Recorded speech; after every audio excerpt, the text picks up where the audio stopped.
Bill O'Reilly did a little rant about Ferguson here. Let's listen to this, and then I want to break down his arguments. Writing in the New York Times yesterday, Georgetown University professor and MSNBC analyst Michael Eric Dyson says, quote, "As for the plague of white cops who kill unarmed black youth, the facts of which are tediously and sickeningly repetitive and impose a psychological tariff on black minds, the president was vague, halting, and sincerely non-committal." Dyson went on to call President Obama a traitor to his race for not siding with the violent demonstrators who, in Dyson's view, have a legitimate right to destroy at will. So let's take a good look at this plague of white cops acting violently against blacks, as Dyson puts it. In the past 50 years, the rate of black Americans killed by police has dropped 70%. In 2012, 123 African Americans were shot dead by police. There are currently more than 43 million blacks living in the USA. Same year, 326 whites were killed by police bullets. Those are the latest stats available. In 2013, blacks committed 5,375 murders in America. Whites committed 4,396. Whites comprise 63% of the population, blacks 13%. So anyone thinking clearly can see that the homicide rate among blacks is way out of proportion. And why is that, Bill? He always leaves that part out. Now, Bill Maher made a great point about this. He said, if you make the point that O'Reilly's making right there, you're saying one of two things.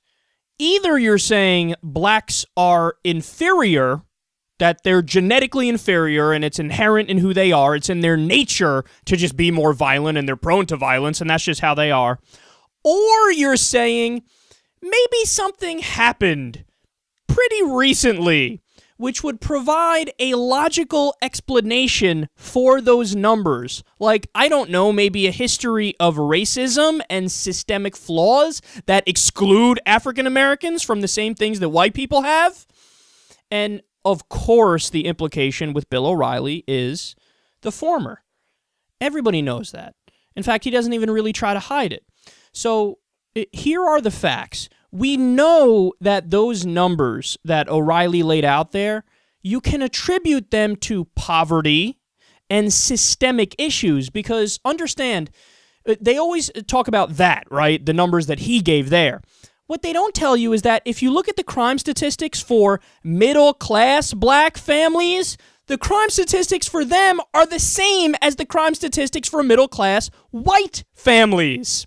So what does that show you? It shows that if people get equal opportunity, if people have, somewhat equal wealth, if they have a shot at the American dream, if they have, if they've escaped poverty, the chances are much less that there's going to be crime, any type of crime, including violent crime.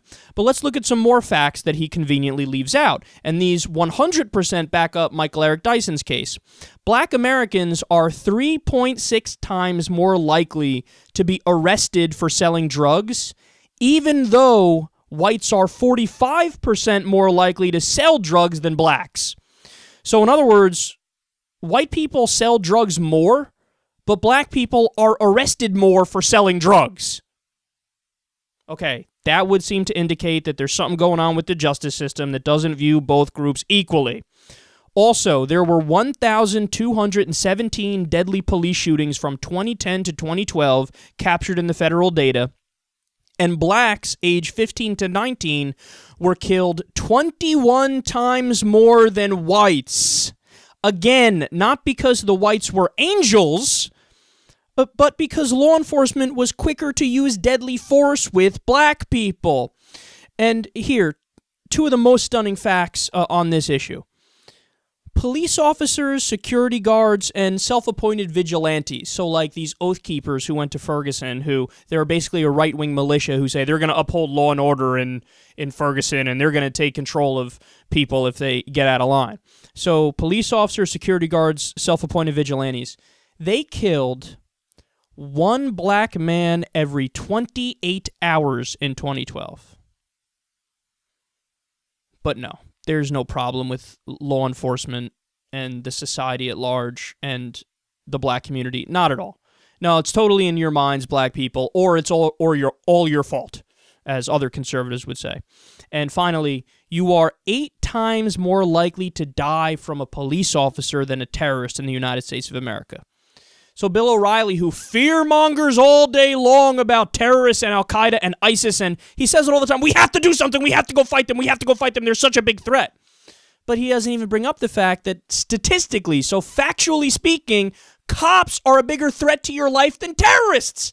But he doesn't talk about that. Why? Because it doesn't fit within his ideology. He would have to admit that the people who he adores and loves, the police officers, sometimes they're more dangerous than terrorists. He would have to admit that, and he can't admit that because he's an ideologue, and he puts his ideology over reality, as he says that's the case about other people like Michael Eric Dyson. And finally, let me say this.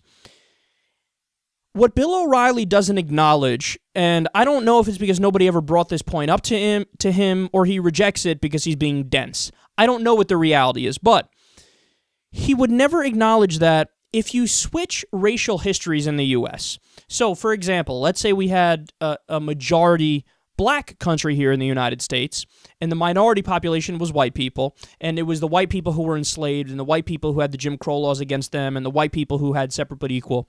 Just say you totally flipped the racial histories of the U.S. in this hypothetical Twilight Zone world that we live in. What Bill O'Reilly doesn't think is true is that white people would have the same statistics. If the racial histories were reversed in the U.S., it's not like the white people would be angels and there wouldn't be systemic problems against the white people and there wouldn't be an issue in the white community if that was the case. But Bill O'Reilly seems to think that's the case. He genuinely seems to think that it's not the systemic flaws and the racism and the sociological and cultural and economic issues that lead to these problems. He seems to be as simple-minded as to say it's simply because your skin is black.